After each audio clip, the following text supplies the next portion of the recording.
Welcome back sa aking YouTube channel para sa mga first time lang po manood. Please click mo na yan dyan, Miss TV, Manila.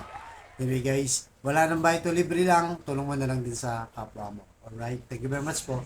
So topic natin ngayon po today's reflection, nasa blessing pa rin tayo o yung taong pinagpala. So ano nga ba talaga ang larawan ng isang taong pinagpala o binless ni Lord? Ito ba sa pamamagitan ng maraming kotse, di ba? Maraming house and lot, may mga mansion ka, mamahaling mga gamit, di ba? Um, Maraming pera sa bangko. So, siguro pinagpala ka talaga. Pero part pa lang yan ng pagpapala ng ating Panginoon Diyos. Kaya nga nung nag-discuss natin guys itong si Abraham, sabi ng Lord na magiging malinis ang iyong pangalan at poproteksyonan kita. So, yun ang pinaka magandang bless, di ba? Yung may integridad ka, malinis ang buhay mo, at protektado ka pa ni Lord. Wala nang mas hihigit pa dyan. At ang pinaka magandang dahilan pa dito, ito yung larawan, guys. Yung pag binless ka, di ba? Alam ba, may negosyo ka, malakas kang kumita, di ba? Malakas yung bentahan ng mga negosyo mo, kumikita ka. O kaya naman, sa trabaho mo, na-promote ka, bigla lumaki sahod mo. Diba? So, dahil binless ka ng ating Panginoong Yesus, magiging generous ka na. So, binless ka para i-bless mo rin yung mga taong nasa paligid mo, lalong-lalo na yung pamilya mo. Pag may nangailangan ng tulong, nakakatulong ka. So, kumbaga, dumadaan lang sa'yo ang blessing, nagiging generous ka lang. Ngayon, kung wala ka naman pera, marami sa ating ganyan, di ba? Hindi naman basyan lang, puro pera, di ba? Halimbawa, yung bilas ka sa oras mo, marami kang oras. Di ba? May nangailangan ng tulong. Halimbawa, may matanda, gustong may emergency, o dadala sa ospital, walang magbubuhat, ikaw lang ang nandun, di ba? Lahat may trabaho. So, yung oras mo, nasa kanya, yung lakas mo nandun, di ba? O kaya naman, yung talent mo, wala ka nga pera pero matalent ka, di ba? Magtuturo ka sa mga bata, di ba? Halimbawa, yung magiging choir ka, maglilingkod ka sa simbahan, magtuturo ka ng choir ng mga bata. Diba? O kaya sa school, may mga may mga event sila o okasyon na kailangan kumanta yung mga bata, ikaw yung magtuturo. O kaya naman sumayaw, di ba? So, maraming pakinabang sa mga talent natin at yung magiging treasure natin sa ating kapwa-tao. Kaya nga ayon sa Kawikaan, chapter 11 verse 25, ang taong mapagbigay ay magtatagumpay sa buhay. Ang taong tumutulong ay tiyak na tutulungan. Diba? So, napakaganda, guys.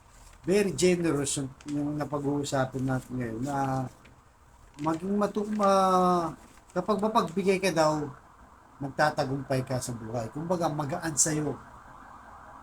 Magaan sa'yo ang buhay dahil nga pinagpala ka. At ang sunod nito ay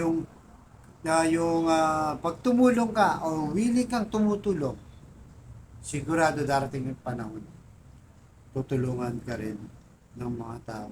Kaya nga yung mga taong pinagpala sa maraming pera, di ba? Ang iniisip niyan, ano lang, katiwala lang ako ng Diyos, di ba? Pinadaan lang sa akin itong pera. Kaya kung sino mangailangan ng tulong, tutulungan ko. Di ba? So, may mga emergency, tutulong ka. Sa mga pamilya mo, kamag-anak mo, kaibigan mo, tumulong ka. Napakagandang Kaya ngayon kasabihin natin, di ba? Uh, the more you give, the more you receive. Diba? The more na marami kang binibigyan, lalo kang pinagpapala, nakakatanggap ng mga pagpapala. So, hindi kagaya ng mga greedy guys. Yung mga sakim na tao. Diba? Pag maraming pera, ganun sila. Mahigpit sila sa pera, puripot sila sa pera guys. Ayaw nilang bitawan. Kahit may emergency o may nangangailangan, ayaw nilang bitawan yung pera. Kasi sa tingin nila, pinagpaguran nila yon, ayaw nilang mawala, baka maubos. Hindi kagaya nung kaninang kinuwento kong very generous, alam niya, nakatiwala lang sa Diyos. Kahit may pamigay niya lahat, Tsak mayroong babalik at tuloy-tuloy na pagpapala. So yun po ang ating hingin sa Diyos na sana'y maging bukas palad tayo sa pagtulong, lalo na kung meron ka naman, di ba? Gaya na sabi ko, hindi lang pera, yung time mo, di ba? Yung lakas mo, yung talent mo, pwede mo yung ipamigay sa tao o ipantulong. So tayo po yung manalangin. Lord, maraming salamat po sa paalalang ito na lagi namin iisipin na mapagbigay sa mga taong nangangailangan at tumulong sa mga taong nangangailangan din ng tulong. So, i-remind niyo po sa amin to, Lord, na para hindi maging greedy o sakim o mahigpit sa pera, lalo na sa oras ng may mga kapatid naming nangangailangan ng tulong. At sa kapatid nating nanonood sa aking vlog, may matindi kang mga karamdaman sa financial, emotional, at pamilya, sabayan mo ako sa napakasimpleng dasal. Kung ikay magtitiwala at ikaw ay maniwala at manampalataya sa Diyos, tiyak yun, ipagkakalob sa iyo kung ano man ang iyong hinihingi sa kanyang tamang panahon. So tayo po manalangin muli. Lord, bless niyo po ang kapatid namin nanonood sa aking vlog na may matinding karamdaman. Stage 4 cancer na, Lord. Bedridden na, Lord.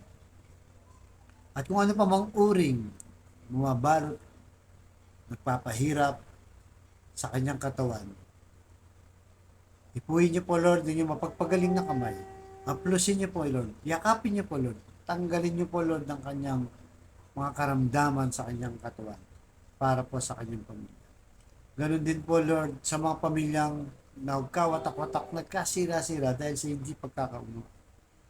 Balik niyo po magandang samahan, pagbigkis-bigkisin niyo po. At sa financial, Lord, na kailangan namin lahat, Lord, lalong-lalo na po, yung mga kapatid namin walang-wala, Lord.